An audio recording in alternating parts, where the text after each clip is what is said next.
Happy Friday and happy Fridays with Fidelman. I'm Cheryl Fidelman, life coach, trauma healer, and writer.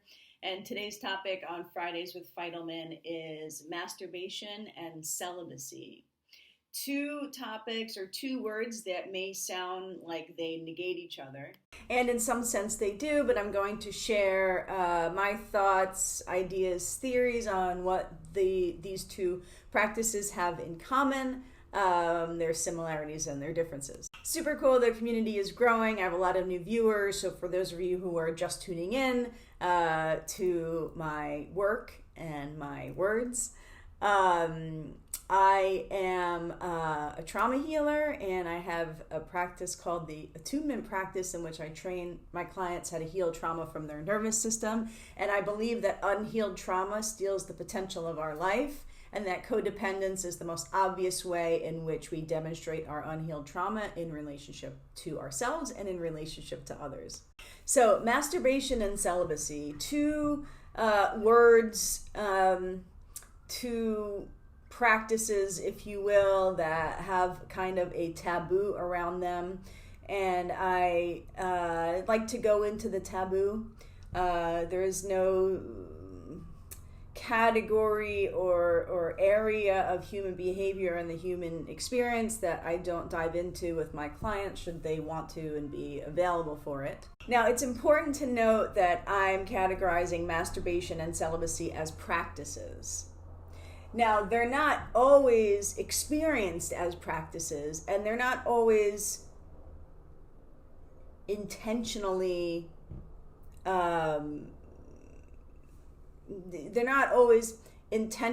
experienced as practices, right? They could be, like, for example, someone could be celibate for 6 months or a month or a year or 5 years, and they're not intending to be celibate. They just haven't had sex in that long, so they haven't gotten a date, or they haven't been interested, or they've been disconnected from themselves as sexual beings, or they simply, in a functionally healthy way, identify as asexual.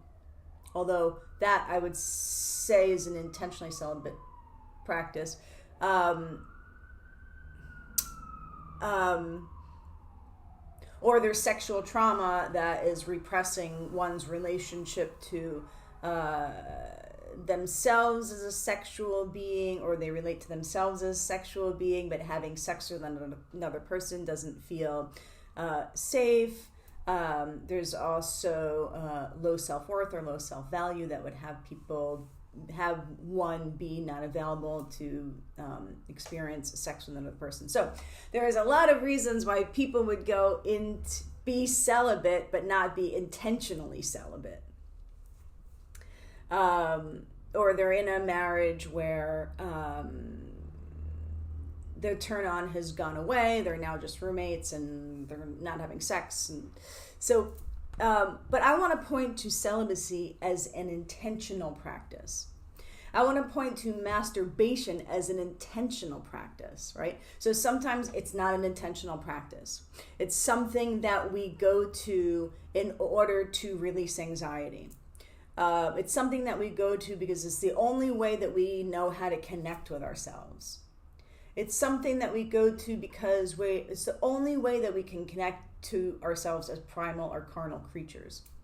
And if it's not an intentional practice, there's a lot of shame and guilt that also can come with masturbation. And for a long time, I was really interested in what is with the shame and guilt around masturbation. Why, for some people, is it so automatic?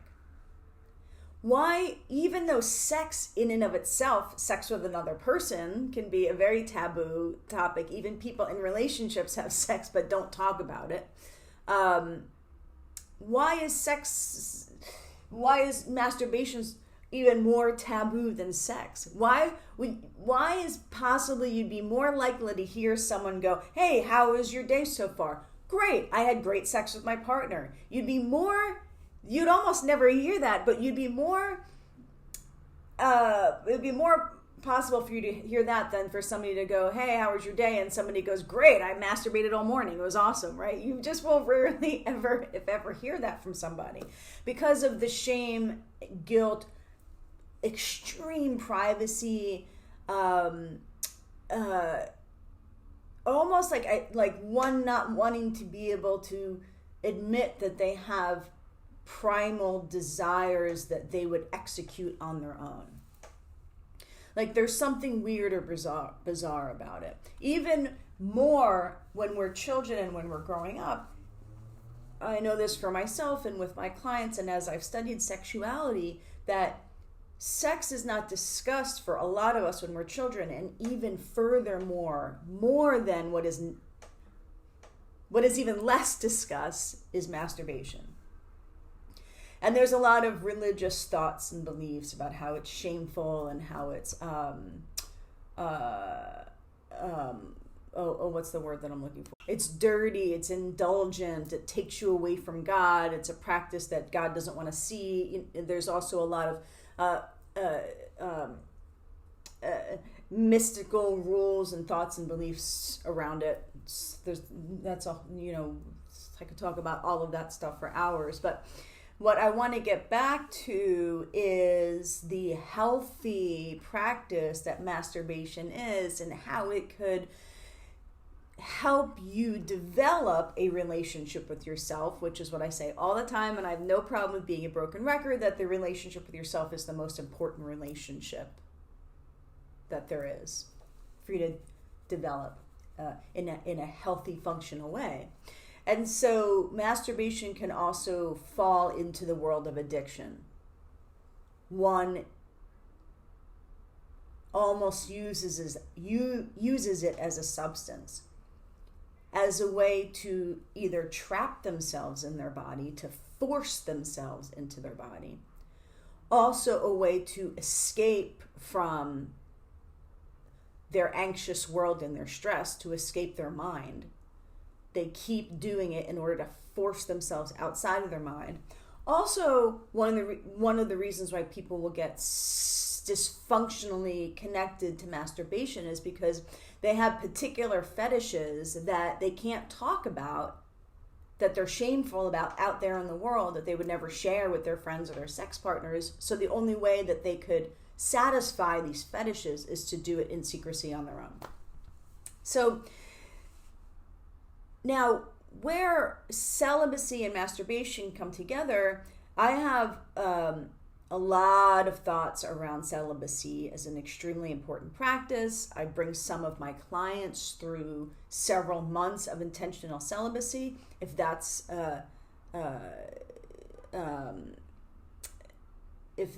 important for their healing journey at that time and something they're aligned with. So for me, in the practice of celibacy, it doesn't negate masturbation. So some people may say, well, Cheryl, that's not celibacy if there's, orgasm and sexual pleasure. But I'm using the word celibacy and how the practice of intentional celibacy can, and I encourage it to include a healthy level of self-sexual or sensual masturbatory activity. So, aside from how people would fall into celibacy as a reaction to sexual trauma, as a reaction to for the myriad of reasons why one wouldn't be dating or be in a relationship, or why somebody would move to masturbation as a form of addiction, separate from all of that, I want to look at the two things as a healthy, important practice, and that they don't have to be mutually exclusive. One of the beautiful things about marrying celibacy and masturbation in a healthy practice, intentionally over time, minimum a month, I've recommended 3 months, I've brought people through 6 months, I've done 14 months maximum of intentional celibacy. I've done 4 months. I've done 6 months. I've done 10 months for myself. They, to me, when married together in a healthy, systematic way, if you will, systematic practice, is like another way of experiencing life as a moving meditation. The very first time I did my my first time doing intentional celibacy. I did 6 months. This was several years ago. The reason why I chose it was because I wasn't dating. I didn't want to date. I was kind of sick of dating at the time. And even though I wasn't dating, I noticed I'm still out and about, flirting and noticing if people are flirting with me, noticing if people notice my body, noticing if people are looking at me. Does this person want me? Does this person not want me? Like, my mind was still busy with thoughts of with an inquiry of attraction constantly. Who am I attracted to? Who's attracted to me? Are they not attracted to me? Did they give me a look because they're not attracted to me? When I walk by them, did they not look at me because they're not attracted to me? Or did I just look at them too much because I'm attracted to them? You know, it's just like so much busyness. And I'm thinking, I'm not even dating. I'm not even interested in dating right now. And my mind is so still attached to gaining validation just constantly. And also my desire, my question of, do I desire this person? Did they desire me? Oh, I find this person attractive, and then I'll look at like their shoes or something and be, oh, no, they're wearing those shoes, they're not attractive. And just constantly assessing other people, wondering if people are assessing me. I mean, it was just so busy for me, even though I wasn't dating. So, and then also, assessing whether or not I'm being rejected. I'm so much stuff. So I said, let me do intentional celibacy, which means not only am I not dating, I don't have to think of any of this stuff either. I don't have to think about it. I quit all of it. And first of all, the amount of time, I had so much more time. I was so much more present with people. And it's a practice over time, right? Which is why I do a minimum of 6 months with clients who are interested in it. I recommend 6 months. I've done 14 months for myself because it's a practice of quitting. We are almost unconsciously addicted to consistently assessing people and wondering if they're assessing us, assessing attraction, assessing rejection, assessing validation. I mean, it's like, it's really intense when we actually become conscious of how much that's happening and how much that's just running how we're operating and how we're talking with people and making connections or different levels of connections, whether we're actually available or not. So, celibacy, intentional celibacy. And I would say it's a great time to do intentional celibacy if, like, hey, you're not dating anyway. You haven't dated in a year, you haven't dated in 5 years, and instead of just not dating and feeling bad about yourself or complaining about it or just focusing on the trauma of why you're not dating, go into intentional celibacy. So actually none of that has to be a concern. Why you're doing it or not doesn't have to be a concern. You're just not doing it. And so there's other things that, am I recording?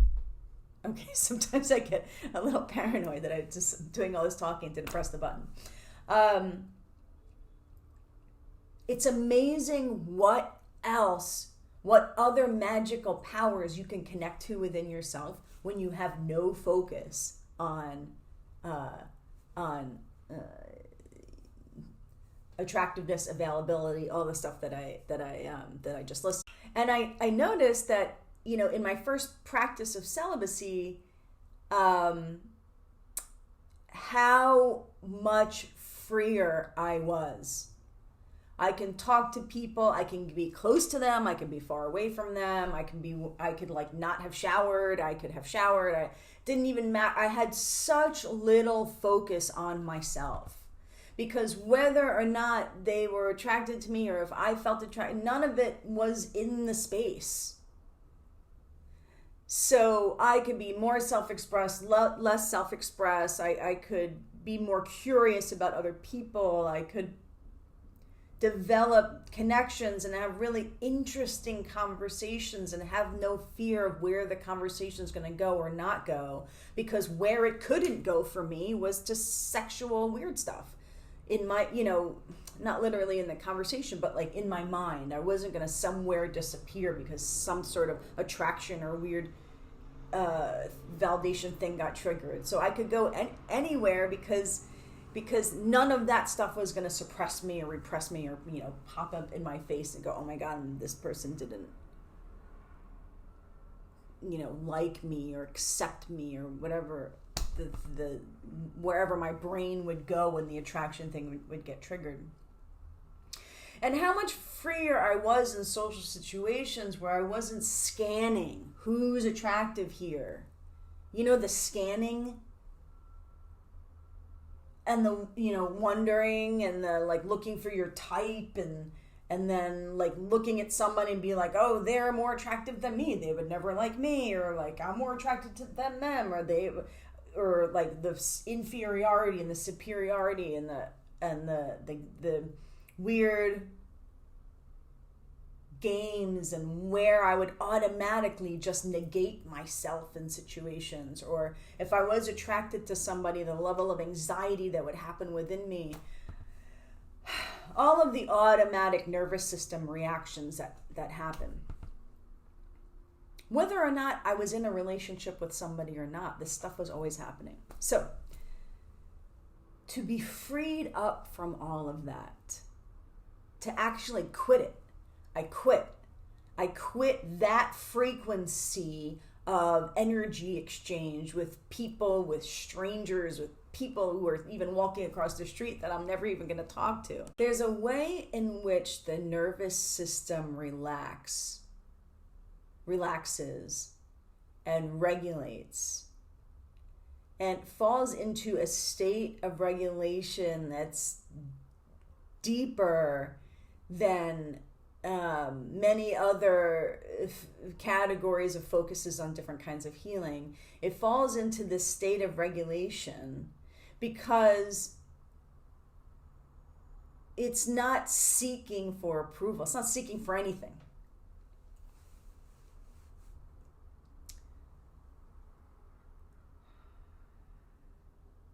And where masturbation comes into play and can be married into the celibacy the other thing I want to point to, that's what I was thinking.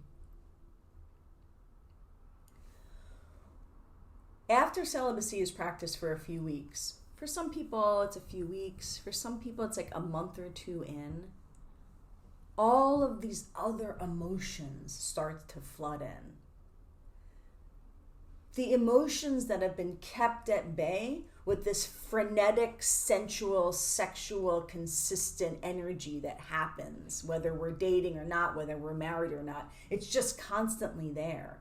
And that when that relaxes, because our biology and our sexuality are consistently looking to conquer, whether or not you're actually making moves to conquer, it's consistently looking to conquer and looking for that which to conquer or what's going to conquer us. And when that is relaxed, all these other feelings come in. I've had several clients say to me, in this process of celibacy, I'm meeting parts of myself I've never met, or it's been ages since I met this person. The sides of myself that are meeting was the me before I was sexually traumatized. That's that pure innocent part of me that didn't know anything about sex. That didn't know it was a sexual world. That kind of freedom. Or they're meeting the part of themselves, or maybe they haven't experienced any extreme sexual trauma, but they're back to who they were before their first sexual experience. Before they started seeing and noticing sex and sensuality everywhere. Now we bring masturbation into the conversation. I think I've already said that a few times, but now I'm actually going to bring the masturbation into the equation. For one thing, what I've noticed in my own celibacy practice and in when I train people or bring people through my process of celibacy is that usually the masturbation is less. I've had some people say, well, aren't I masturbate a lot more because I'm not actually having sex or I'm not dating, so I'm going to be revved up and want it more? Not necessarily, because when your libido is at bay every single day, like you've consciously functionally, healthily chosen to be in celibacy as a practice, then for a lot of us, the libido is just pleasantly lowered. So you're not masturbating every day because you're missing something. The celibacy isn't a practice of missing something, like you're what's the word I'm looking for? Ripping yourself off of having a sexual experience, or punishing yourself or torturing yourself, or feeling this like starvation of sex. It's not that kind of experience. It may feel like that at first, but eventually when you start to be in the practice of it, it's a rather lovely experience. So when we bring the masturbation in, it's not like the assignment is, do it twice a week or just do it once a week, but you're doing it as more of a meditative practice. This may sound like I'm talking about specifically my celibacy program. I'm not, but I'm just explaining why I think celibacy and masturbation can be so healing. For one thing, I recommend that one meditates right after they masturbate. And masturbation can mean a million things. It doesn't necessarily mean you touch yourself in one way and you have an orgasm and that's it. People do all sorts of things and they call it masturbatory. So whatever that is for you. Post-masturbation, then doing a 5, 10, 15, 20 minute meditation. Because you're now in your body, your senses are heightened, you're less in your mind. Great time to meditate, right? So we are bringing your sex and your nervous system regulation together in harmony with each other. I also wanted to bring into this topic the notion of even, and this may be radical for some people, and if it doesn't work for you and you don't want to do it, you don't have to do it. It's a suggested practice. Even when you're married or you have a partner, you can do intentional celibacy. And that doesn't mean that you have no turn on or you don't want to have sex with your partner. It just means like we're either, number one, not having sex anyway. Let's do this intentionally, and we can actually be intentional, discuss our feelings, discuss our turn-ons, discuss why we're not doing it, where it was lost. What are the things that I feel, or sometimes sex is lost in a relationship because there's so many things that are, for one thing, maybe trust was broken at some point. And there's a myriad of different ways trust can be broken. Sex is lost in a relationship because you just swept so many things under the rug. There's so many things that you're avoiding talking about that it creates a sexual, physical, energetic distance.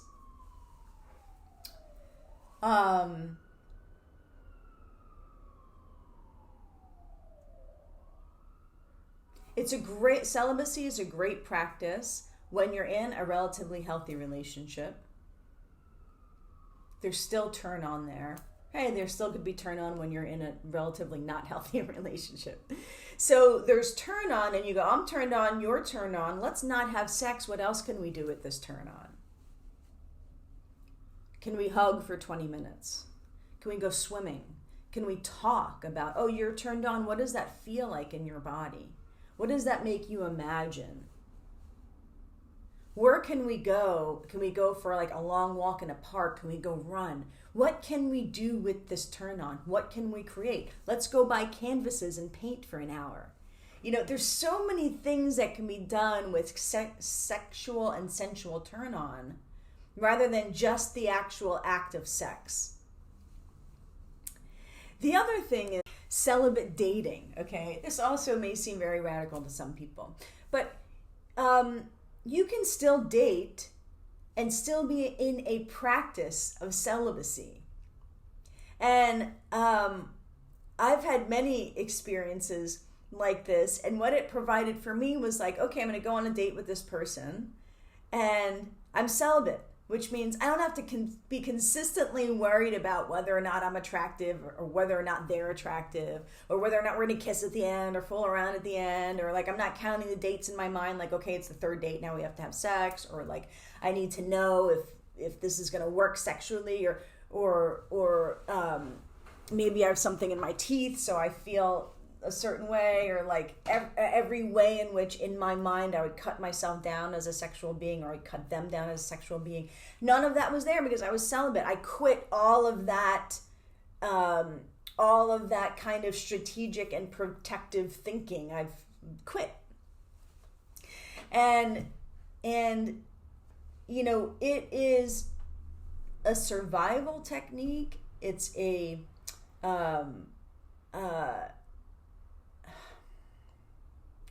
gosh, I'm like, words are flying out of my head today.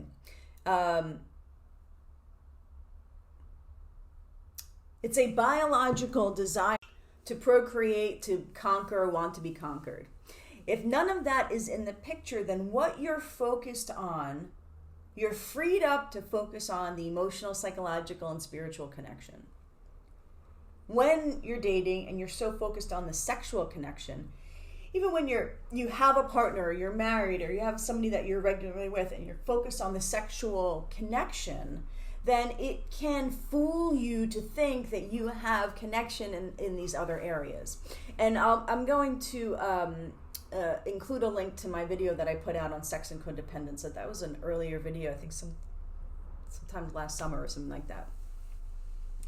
And so when we're so focused on the sexual connection, then the other layers of potential connection and compatibility can be lost, overlooked, or there can be an illusion that there's a connection in those other areas. And also there's the relationship to sex being a need, you know, like air, water, food. Sex is a need. I need this need satisfied or desired consistently. That may not necessarily be true.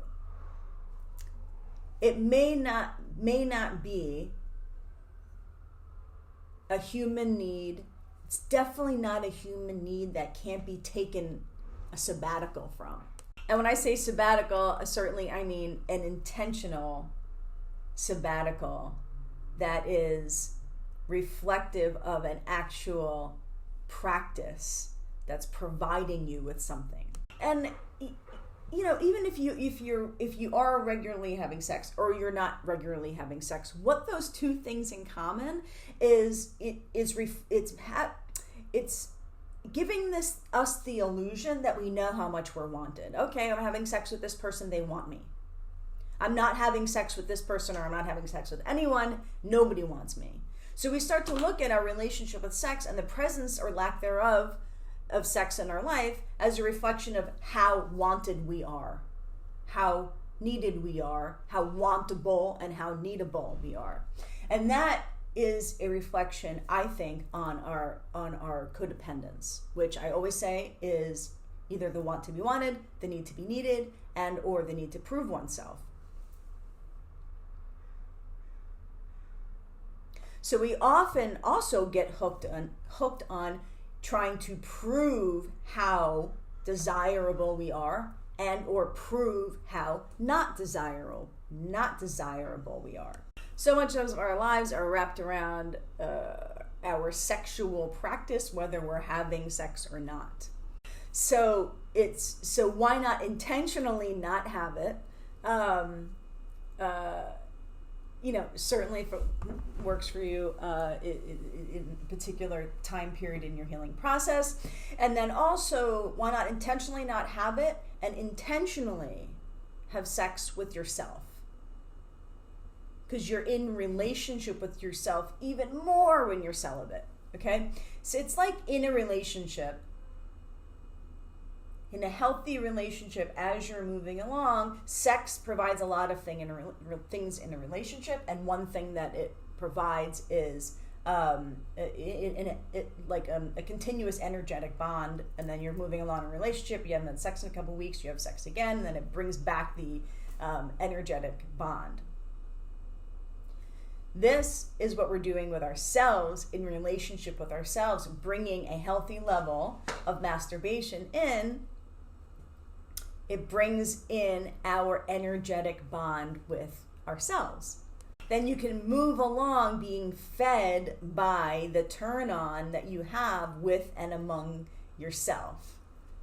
And then with that comes the experience of like, oh, this turn on that I feel with and among myself, I actually don't need another person for that. It would be a luxury, it would be a nice addition, and I don't need it. And or I'm in a relationship, I don't need that person for my turn on, for my feeling of self-acceptance, for my feeling of being sexually aroused and open and turn on. I don't need them for that. They're a healthy dance partner for that, and it's not necessary for my own experience of myself as a sexual being. So a couple of things. If you want to talk to me more about celibacy, if you want to talk to me more about masturbation, feel free to email me if you have any questions about anything that I said. I also, please let me know, because I for a while I was getting some reflections and responses that the audio on my videos weren't that great, so I bought this fancy microphone. So if you're still noticing a lack of audio quality, please let me know. So as I shared with you last week, training codependent people to heal their trauma with my attunement practice so that they can come out of hiding and return to who they were born to be is what I do. And standing for the eradication of trauma from the human condition by healing one nervous system at a time is who I am. And amazing, we're doing great work. My individual, my time and my working one-on-one with people is pretty full, so I'm rolling out a group program.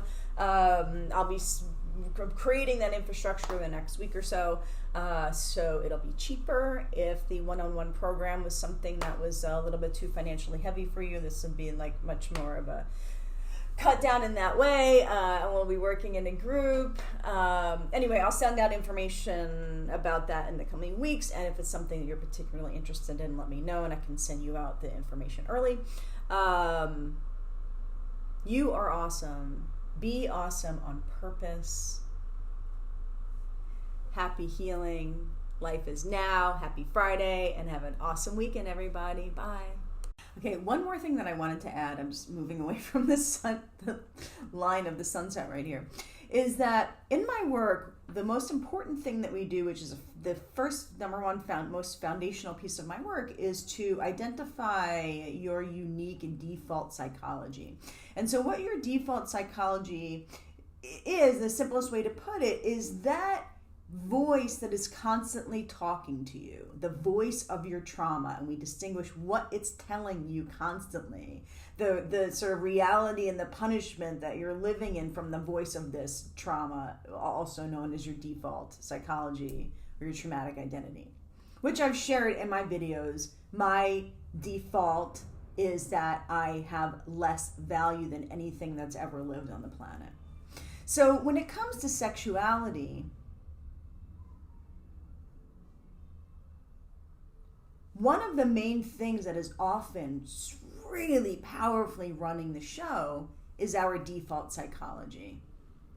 Because like I've said already many times in this video, when it comes to sexuality, there's a lot of want to be wanted, there's a lot of need to be needed, there's a lot of desire and rejection and abandonment and shame and all of this stuff, which is all driven by our trauma and our default psychology. So for me, when I have done many practices of intentional celibacy, not only was I quitting the constant desire to look and search for validation